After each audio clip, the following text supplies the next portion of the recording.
Thank you very much. On behalf of the Folk Arts Program of the National Endowment for the Arts, welcome to this evening. We are here to introduce to you the recipients of the National Heritage Fellowship Awards for 1990. And here they are, from Detroit. From Detroit, Michigan, that's Mr. Howard Armstrong.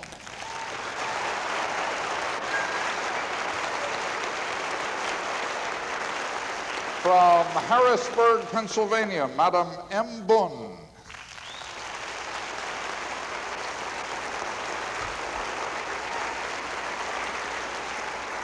From Monterey Park, California, Senor Natividad Cano.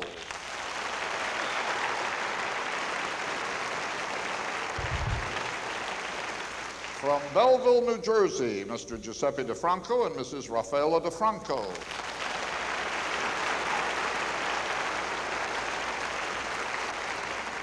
From Onamia, Minnesota, Mrs. Maud Kay.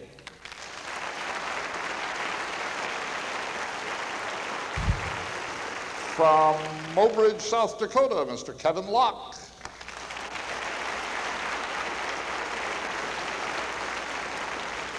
From Kamuela, Hawaii, Mrs. Marie McDonald.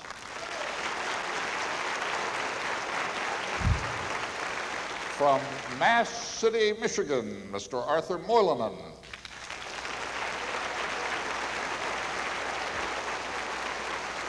From Utuado, Puerto Rico, Senor Emilio Rosado.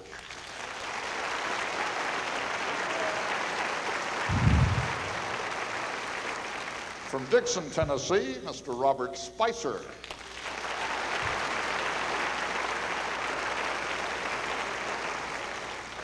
And from Marshall, North Carolina, Mr. Douglas Wallen.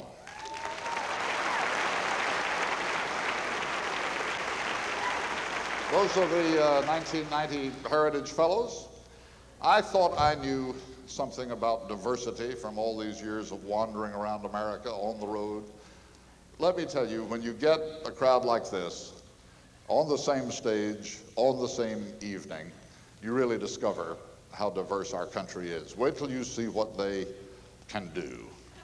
Wait till you see what they have done. And now as they leave the stage and get ready to come back to meet you one at a time, you folks can go take a rest for a minute. They'll all be back.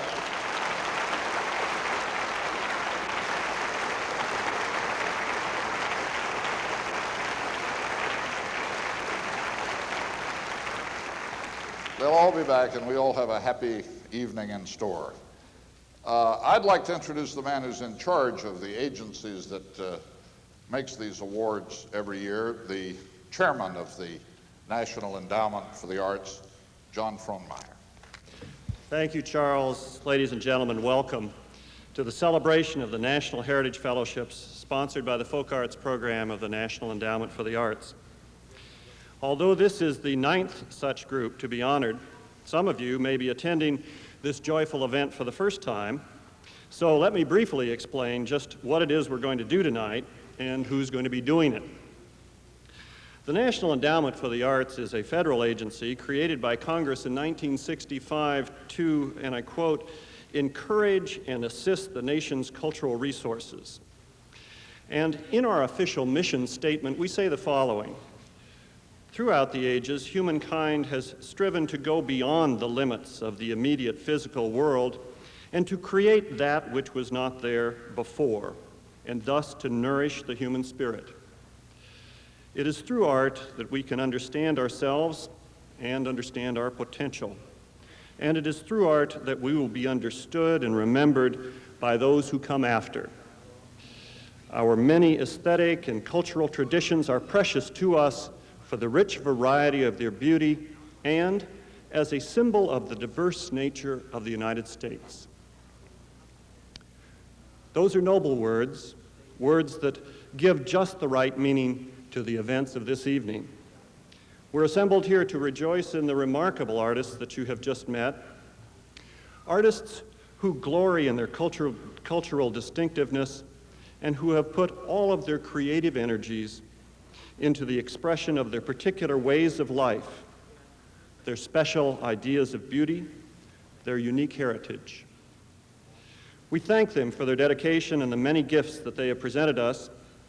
They really make us all proud, as I am proud to be the head of a federal agency whose business it is to honor and promote the beauty that exists in this country. And now, Charles Kuralt, if you'll come back and take over the microphone and do all the work, I'll go down and sit in the audience and enjoy this. Thank you very much.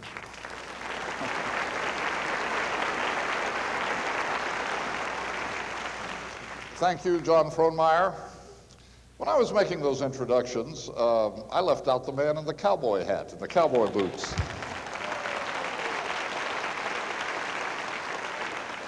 And that was a terrible omission, as you'll see when you meet Wallace McCray of Forsyth, Montana a little while later.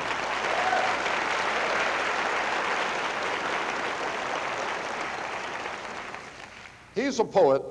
We're going to start, though, tonight with a different kind of poetry, poetry in motion. Dancing is an art as universal, I guess, and as primary as poetry, and it's just as varied, too. The way people dance is as special to them as the stories they tell or the songs they sing. In the southern quarter of our country a long, long time ago, there developed a kind of dancing that emphasized complicated floor sounding and footwork. They called it various names, but we could call it old-fashioned flat-foot dancing and not go far wrong. It's danced on both sides of the color line. In fact, you could guess that it somehow became a combination of that African ground-hugging way of dancing and of Irish stepping.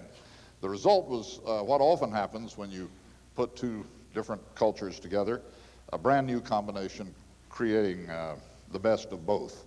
Our first honoree, Robert Spicer, has been dancing, and not just dancing, but teaching this subtle style for years. He has come here from Dixon, Tennessee to show us how it goes. He's brought some of his family, and here's Robert Spicer.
Well, that was something. Thank you, thank you.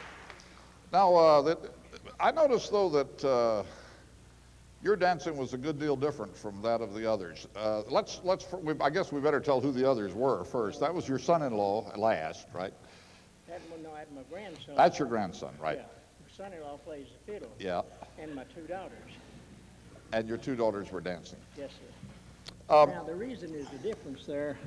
I teach every person a different thing that I teach. You don't want them all dancing alike. And I don't want nobody dancing like me. There's all bit of me.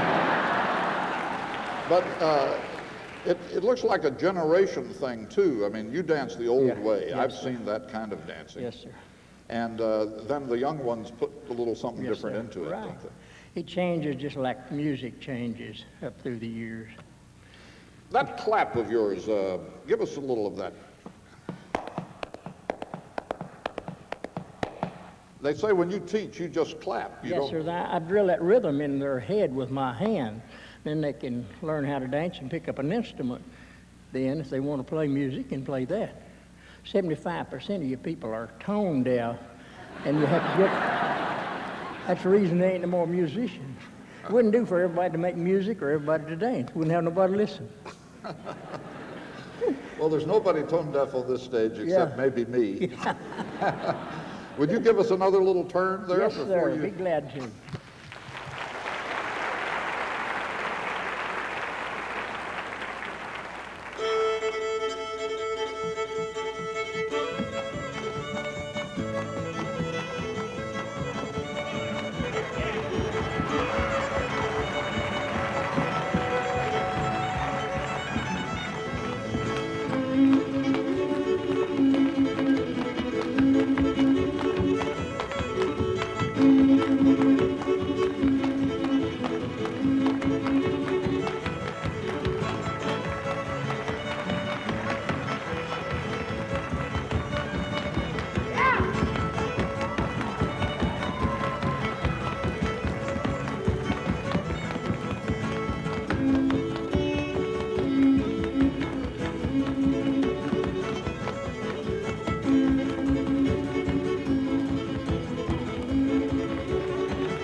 The great fiddle player was Carl Franklin, Mr. Spicer's son-in-law, and the backup guitar was played by Nick Hawes. I'm from North Carolina, in the same general area where Mr. Spicer comes from, and I must say that that kind of music touches me and reminds me of my home country. It means the people and the place where I was born. And that's the thing about folk art. It actually seems to stand for a group of people and a way of life. Our next artist comes from a place I don't know much about, but wish I did, the Hawaiian Islands. She has developed to an extraordinary degree an art form that means Hawaii, wherever you find it, the flower necklace, the lei. The Polynesian seafarers who settled Hawaii 15 centuries ago seem to have brought the idea of the lei with them. And they used all kinds of materials to make them, shells and plants and seeds and feathers. And as we all know, leis are still absolutely central to the idea of life in Hawaii.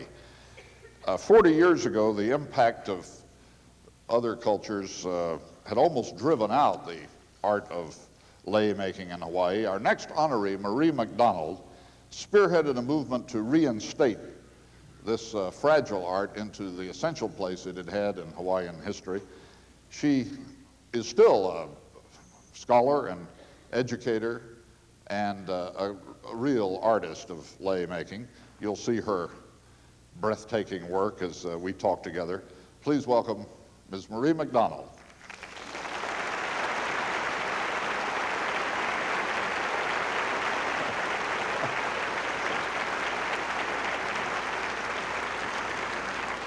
Now this is a simple one you have on your arm, just of leaves, huh? Yes, this is about the simplest kind of lei that we can make, but very, very significant, very, very symbolic. How so? Because this is a lei that we give to honor achievement and to show our love and regard for our fellow man.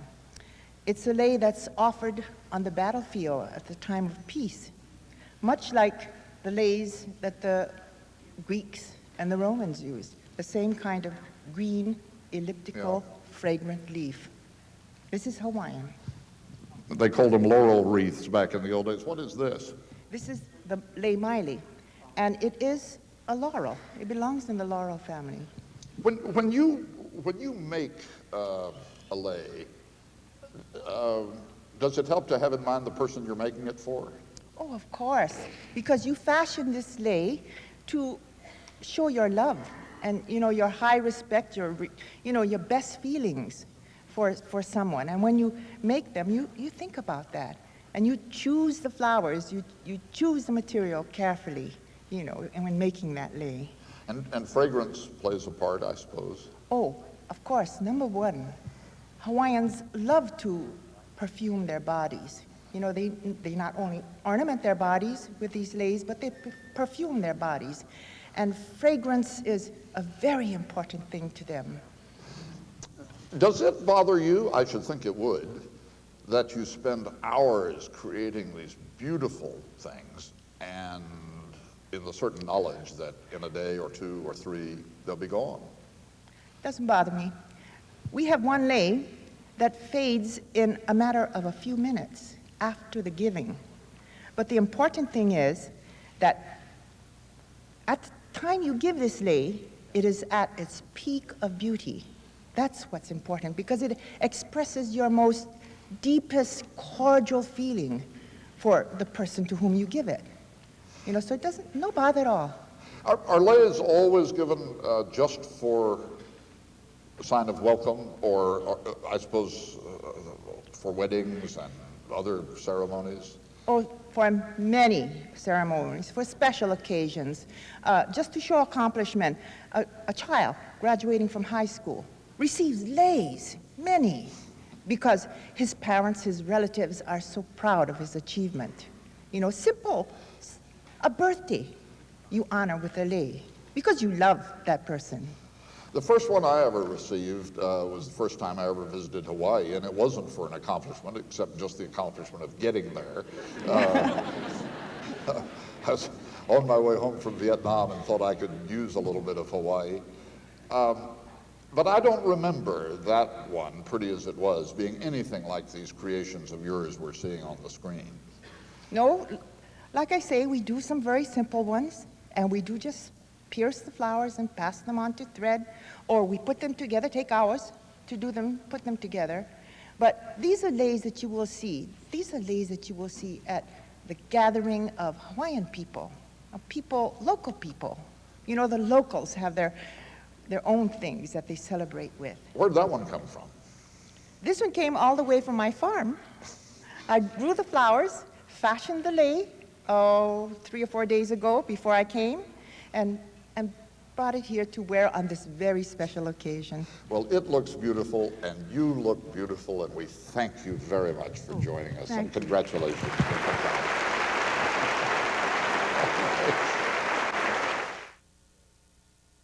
We've recently had the dedication of Ellis Island as a museum honoring immigrants from Europe who brought in their baggage incredible artistic richness to our country during the 19th and 20th centuries. Our next honorees arrived in the United States in 1968. They came from Calabria, the toe of Italy, which has experienced an awful lot of history. It's been the domain of the ancient Greeks, as you may remember, and of the imperial Romans, of the Byzantines and Normans and Bourbons. And all this time, the hard-driven farmers just kept on scratching out a living out there on the dry slopes of the Calabrian mountains, managing to survive all these invaders, and in the process, developing song forms unlike any elsewhere in the world. They are forms of great poetic beauty, lullabies on the one hand, on the other hand, choral songs sung in, I don't know, wild comes to mind, wild, intense, strident, open-throated way. We are grateful to our next honorees, Giuseppe and Raffaella DeFranco, for maintaining their ancient art in the Italian neighborhoods of Belleville, New Jersey, where they live now. It is wildly different. This is not funiculi funicula, folks. This is not lyric prettiness of the kind we are used to from so much Italian-American music.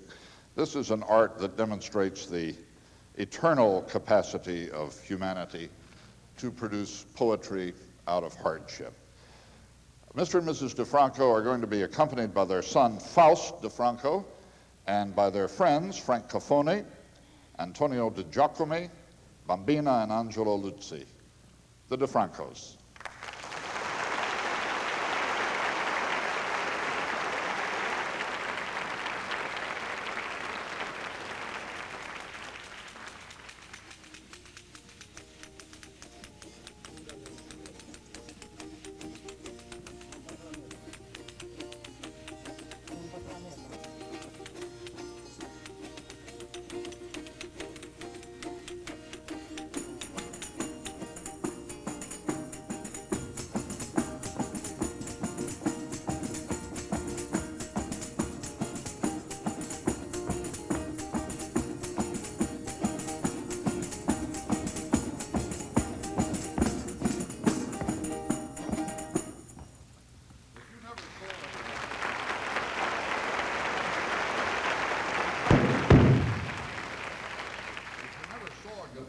Quite like the one Mr. DeFranco's putting away over there. That's because the Chitarra Battente is made in only one place in the world, and it's the village next door to the one where he grew up.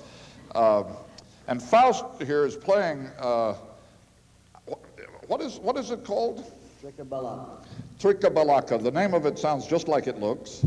It's a very ancient instrument, I think. Faust is about to accompany his father while he plays the cane flute. Mr. DeFranco, when he was a little boy, used to herd goats on the mountainsides there in Calabria and used to amuse himself on this instrument.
Let me read you some dramatic words. Little key of this heart, open to me forever. You are more exquisite than the palm frond, for I have loved you with a love as immovable as stone, enduring even though your heart deceived me.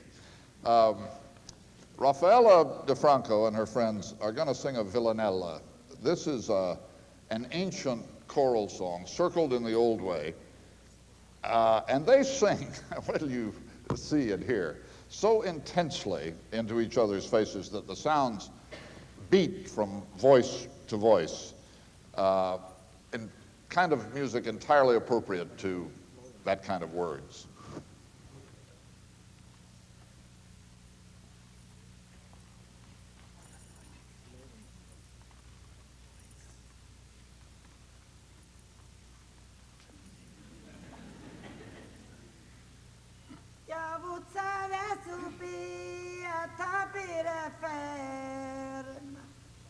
Dedicata via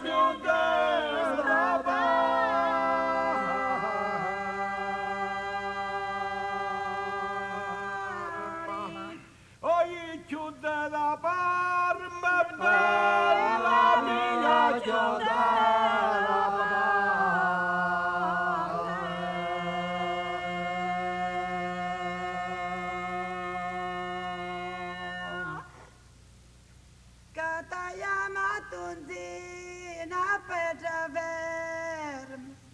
Oi dina che non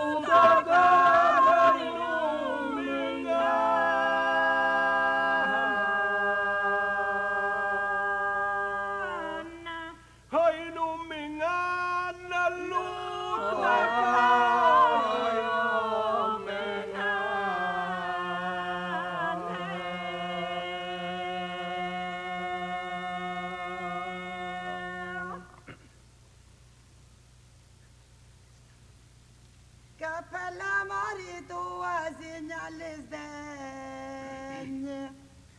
Oye, Signore, mi circola de mamma.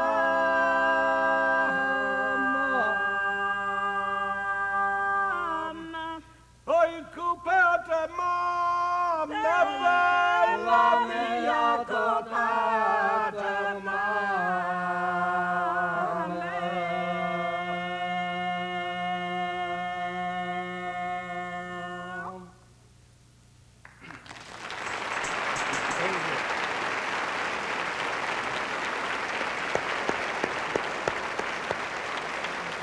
Well, the DeFrancos can't leave without doing a tarantella. The tarantella is the most important dance of their region, a kind of joyful, individualistic sort of affair where couples come together and separate. Mr. DeFranco is going to play the organetto, and the tambourine and the tricabalaca sound the rhythm. This is the Tarantella Magdalena by the DeFrancos.